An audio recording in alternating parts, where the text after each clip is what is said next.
Hello guys, আমি আনুশনা। আজ তোমাদের সাথে শেয়ার করব আমরা ভ্যালেন্টাইন্স ডেটা কেমনভাবে কাটালাম, আর আমরা কি কি করলাম আর কোথায় কোথায় গেলাম।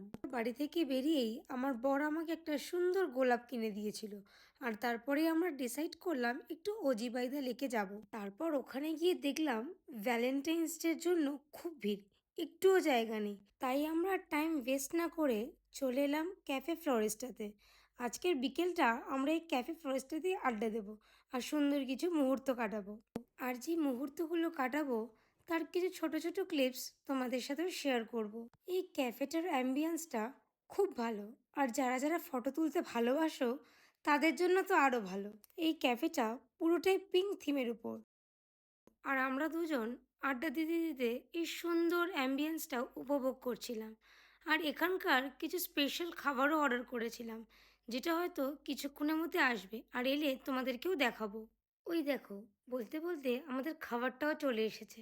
আর খাবারটা দেখার জন্য আমি খুব এক্সাইটেড, কারণ এটা আমি ফার্স্ট টাইম ট্রাই করছি।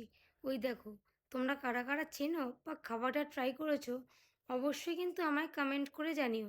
আমি এটা ফার্স্ট টাইম ট্রাই করব, তাই একটু বেশি এক্সাইটেড। খাবারটা আমি ফার্স্ট টাইম ট্রাই করলাম, কিন্তু আমার বেশ ভালোই লেগেছিল। অনেকটা মোমো টাইপের খেতে, বেশ ইউনিক খাবারটা। তার সাথে পিছনে ব্যাকগ্রাউন্ডে একটা স্লো রোম্যান্টিক মিউজিক চলছিল, তাই জন্য অ্যাম্বিয়েন্সটা আরও ভালো লাগছিল। তারপর আমি ওকে বললাম, তুমিও একটু টেস্ট করে বলো কেমন লাগছে। আর তারপরও টেস্ট করে বললো, জাস্ট ওয়াও। আর ঠিক এইভাবেই ঘুরে আড্ডা মেরে খাওয়া দাওয়া করে মজা ইয়ার্কির মাধ্যমেই আমাদের সুন্দরভাবে ভ্যালেন্টাইন্স ডেটা কাটিয়েছিলাম। তোমরাও কিভাবে তোমাদের ভ্যালেন্টাইন্স ডেটা কাটালে অবশ্যই কিন্তু আমার কমেন্টে এসে বলে যেও।